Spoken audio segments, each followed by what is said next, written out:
जी hello दोस्तों, आज ये मेरा दूसरा वीडियो है और ये वीडियो आप तक पहुंचेगा।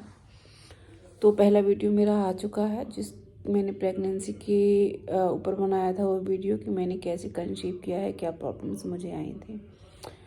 तो आज मैं आपको बताऊंगी कि आज अभी मेरा करंट कौन सा महीना चल रहा है और मेरी डिलीवरी कब है। तो आज मैं ये बताऊंगी आपको और मैं बताऊंगी कि मैंने कंसीव कैसे कैसे किया है, उसके बारे में थोड़ा आगे का आपको बताऊंगी, जिससे कि आप में से किसी को ऐसी प्रॉब्लम आ रही है तो होप करती हूँ कि मेरा ये वीडियो देखकर थोड़ी हिम्मत उन्हें मिलेगी। ये मेरा जो है अभी मेरा 8 मंथ कंप्लीट होने वाला है। ये अभी मेरा 33 वीक चल रहा है और मेरी डिलीवरी डेट जो अभी डॉक्टर के अकॉर्डिंग है वो है 18 फरवरी जी। तो अभी 9th मंथ स्टार्ट हो जाएगा तो कुछ कह नहीं सकते कि डिलीवरी आगे पीछे दिन कितने हो जाएं, तो वो अभी से पहले से नहीं बता सकते हैं। ये तो हो गई कि मेरी डिलीवरी डेट कब है और मेरा कौन सा महीना चल रहा है। अभी हम बात कर लेते हैं कि मैंने कैसे कंसीव किया। जब मुझे इतनी प्रॉब्लम्स आई, लैप्रोस्कोपी, सर्जरी, IUI सारे मेरे फेल हो गए, तो फिर मैंने आखिर कंसीव कैसे किया।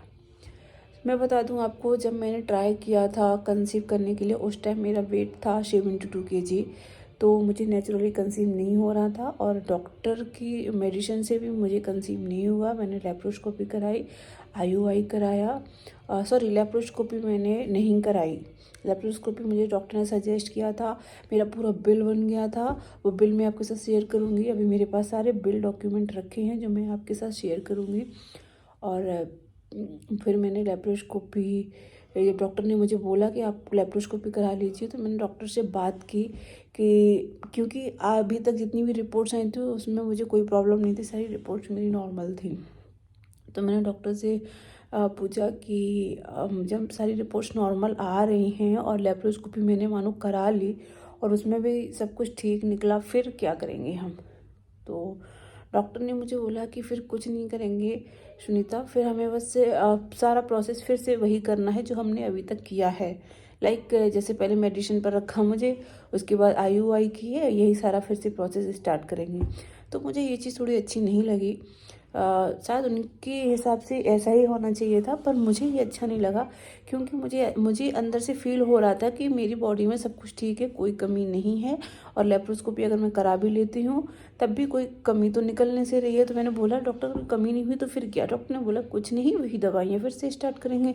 तो ये चीज़ मुझे अच्छी नहीं लगी कि क्या पता मैंने लेप्रोस्कोपी भी करा ली और मेरा सब कुछ ठीक भी हुआ, फिर मुझे लगेगा कि अरे मैंने क्यों ये करा लिया, थोड़ा जल्दबाजी कर दी मैंने। तो ये सोच के मैंने नहीं कराया।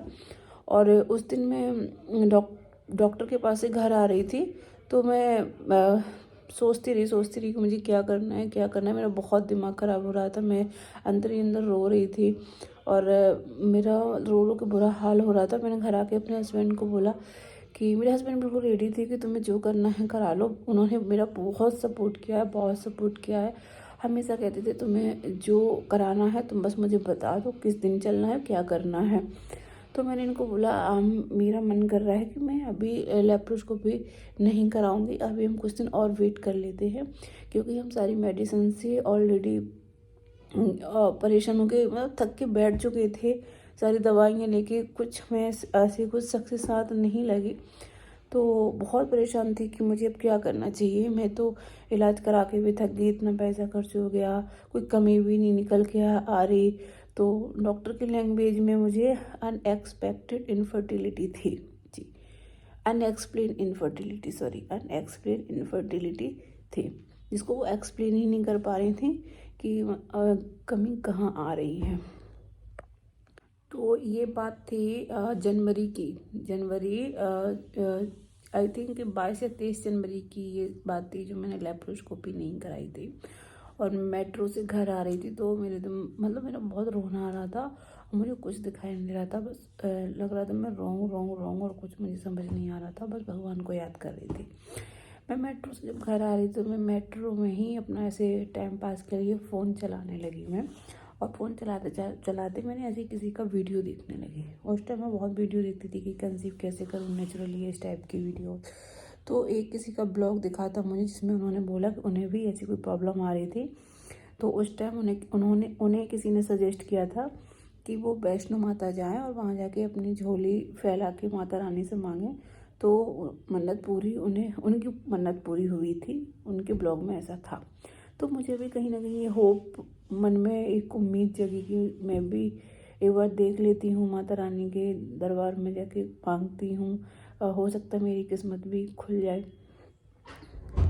फिर मैं घर आई और मैंने इनको बोला आप ऑनलाइन ज़रा देखो कि मुझे वैष्णो देवी की टिकट्स अवेलेबल है या नहीं है, मिल जाएंगी या नहीं। इन्होंने बोला क्यों, मैंने बोला कि मुझे वैष्णो माता जाना है।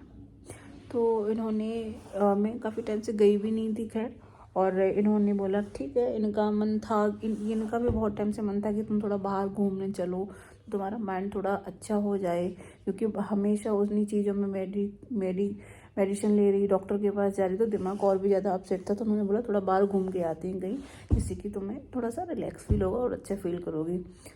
तो इन्होंने तुरंत टिकट सर्च की। तो मुझे क्या हुआ, 26 जनवरी की मुझे 26 जनवरी की मुझे 2 टिकट अवेलेबल हो गई मेरे और इनके लिए। हम दोनों ही 26 जनवरी को वैष्णो माता गए। और 26 को मेरी नाइट में ट्रेन थी, और 27 को मैं मॉर्निंग में पहुंच गई। 27 को मैंने चढ़ाई की, और 28 की मॉर्निंग में मैंने वहाँ दर्शन किए। और मैंने माता रानी से यही मांगा कि जल्द से जल्द मेरी गोद भर जाए। और 28 को ही मैं वापस ट्रेन पकड़ी, 29 को मैं घर आ गई अपने। मैं ये बात थी जनवरी में मैं दर्शन करने गई थी। मैंने सारी मेडिसिन बंद कर दी, कोई दवाई नहीं ली, मैंने सारी दवाइयाँ बंद कर दी। मैंने सोचा कि इतना मैंने दवाई ली, कुछ नहीं हुआ, अब मैं ऐसे ही ट्राई करूँगी। 1-2 साल होता है तो ठीक है, नहीं होता है तो फिर लेप्रोस्कोपी, IVF कुछ भी है, मैं बाद में देखती हूँ कि मुझे कराना है नहीं कराना है। फ़िलहाल मैं 6 महीने 1 साल का टाइम लूँगी, मैंने ये ठान लिया था।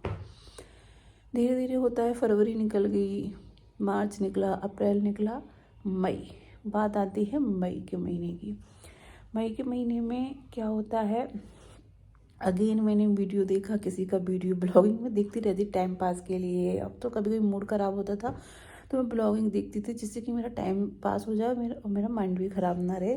तो ब्लॉगिंग किसी न किसी की देखती रहती थी। उस टाइम भी मेरे एकदम से ब्लॉग क्लिक हुआ किसी का, और उस ब्लॉग में मैंने देखा कि वो बोल रही अपने ब्लॉग में लेडीज़ कि मैं मथुरा वृंदावन जा रही हूँ, और मेरी अगर मन्नत पूरी हो जाएगी तो मैं आप सबको बताऊंगी कि मैंने मथुरा वृंदावन में जाके क्या मांगा उनसे। और बहुत बड़ी ब्लॉगर है वो, जिनका मैं वीडियो देख रही थी। क्या हुआ अचानक से कि मेरे दिमाग में भी यही बात खटक गई कि क्यों नहीं मुझे भी मथुरा वृंदावन भी जाना चाहिए। क्योंकि मैंने कई लोगों से भी ऐसा सुना है कि आप मथुरा वृंदावन जाओ और कान्हा जी के सामने झोली फैलाओ, वो ज़रूर ही आपकी गोद भर जाती है। और दूसरी बात कि मैंने वो ब्लॉग भी देख लिया था, तो मेरे दिमाग में और भी ज़्यादा ये बात घुस गई कि नहीं, मुझे भी अब मथुरा वृंदावन जाना है ठाकुर जी के दर्शन करने। संडे वाला दिन था, हस्बैंड का ऑफिस ऑफ था, ऑफिस थी नहीं। क्या होता है, मैंने 12 बजे वीडियो देखा और मेरा मूड बन गया कि मुझे मथुरा वृंदावन जाना है। तो हस्बैंड मेरे वॉशरूम में नहा रहे थे। मैंने इनको बोला सुनो मेरी बात को सुनो। उन्होंने बोला क्या है। मैंने कहा ऐसा करते हैं, आज संडे है और हम लोग के घूमने चलते हैं। उन्होंने कहा कहाँ चलना है। मैंने कहा मथुरा वृंदावन चलना है। इन्होंने एकदम से बोला कि अचानक से तुम्हें क्या हो गया। मैंने बोला नहीं, मुझे मथुरा वृंदावन चलना है, आज संडे भी है और मैं नोएडा में रहती हूँ। तो नोएडा से मथुरा वृंदावन का जो रास्ता है ना, वो 3 घंटे का है। 3 घंटा आना, 3 घंटा जाना। और गर्मियों के दिन है, मई के महीने में तो बड़े बड़े दिन होते हैं ना। तो इन्होंने बोला ओके मैं तैयार हूँ। हम लोग 2 बजे नोएडा से 2 बजे रेडी होकर निकले मथुरा वृंदावन के लिए। और इतनी चटक धूप, चटक गर्मी, अपनी गाड़ी से हम लोग निकले। क्या होता है 5 बजे, 2 बजे निकले, 3 4 5 3 घंटे, मतलब 5 बजे हम लोग मथुरा में पहुँच गए। मथुरा वृंदावन मथुरा। तो जब हम लोग मथुरा पहुँचे ना, 5 बजे हम लोग मथुरा पहुँचे। हमने गाड़ी पार्क की और हम दर्शन करने के लिए निकल के बांके बिहारी जी के, ठाकुर जी के दर्शन करने। तो हमने गाड़ी पार्क की थी प्रेम मंदिर के जस्ट सामने। तो हम लोग बांके बिहारी, तो इतनी भीड़, जैसे तैसे हम लोगों ने दर्शन किए। बांके बिहारी के दर्शन करते करते टाइम हो गया 6:30 बज गया। दर्शन करके हम दर्शन जब करने गए तो मैंने वहाँ भी यही मन्नत मांगी कि ठाकुर जी मेरी भी झोली भर दो। और क्या बताऊँ आप लोगों को कि दर्शन करके 6:30 बजे आए तो हमने सोचा कि चलो प्रेम मंदिर भी देखते हुए ही चलते हैं। तो प्रेम मंदिर का कुछ टाइम शायद 7:30 बजे ओपन था गेट, 7:30 बजे के बाद एंट्री थी। तो मैंने इनको बोला कि 7:30 बजे एंट्री ही होगी और इतनी बाहर भीड़ हो चुकी थी, 8 बजे या 8:30 तक मुझे एंट्री मिलती और उसके बाद हम प्रेम मंदिर घूमते तो एटलीस्ट हमें 9 या 10 बज जाता। फिर मैं वहाँ से निकलती तो घर नोएडा हमें आते आते 1 या 2 बज जाता रात का, जो कि हमने सही नहीं समझा कि इतना लेट घर जाना सही नहीं है। रात के टाइम हाईवे पर बिल्कुल भी सेफ़ नहीं है। तो मैंने इनको बोला कोई नहीं, प्रेम मंदिर आज हम छोड़ते हैं। वैसे भी मैं पहले भी वृंदावन गई हूँ तो प्रेम मंदिर सब कुछ मेरा घूमा हुआ है। तो मैंने इनको बोला चलो प्रेम मंदिर छोड़ दी, मेन बांके बिहारी जी के दर्शन हो गए, हम लोग चलते हैं।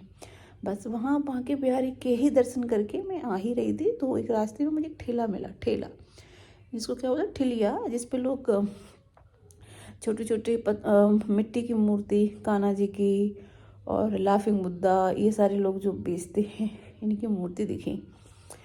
तो एक्चुअली मैं गई थी 30 या 29 मई को गई थी वृंदावन और उसके अगले दिन वट सावित्री पूजा थी। तो मुझे मैंने बोला घर पहुँचते पहुँचते नाइट हो जाएगी तो मैं यहाँ से तरबूज खरबूजा ले लेती है, अगले दिन वट सावित्री है तो मैं व्रत भी रखती हूँ वट सावित्री का। और जब वहाँ मुझे ठिलिया मिली तो उस ठिलिया पे से मैंने छोटे से ठाकुर जी लिए, उन ठाकुर जी की फ़ोटो आपको दिखाऊंगी, और एक लाफिंग बुद्धा लिया जो मैं अपने घर में लेके आई थी उस दिन। चमत्कार होता है मेरे साथ उस महीने 31 को, नेक्स्ट मॉर्निंग, मतलब मुझे एग्जैक्ट डेट याद नहीं है, 30 तारीख थी या 31, तो अगले दिन मेरा वट सावित्री व्रत था। तो मैं व्रत रही, नहाया धोया, साफ सफाई, पूजा की। पूजा करने के वहाँ जब मेरे जिस चीज़ के लिए मैं परेशान हो रही थी, मैं हर पूजा पाठ में सिर्फ वो एक चीज़ मांगती थी। सच बताऊँ आपको, मेरे साथ ऐसा चमत्कार होता है कि उसके 15 दिन में 16 जून को, मई में ये सारी बातें हैं, और 16 जून को मुझे गुड न्यूज़ मिल गई थी कि यस आई एम प्रेग्नेंट।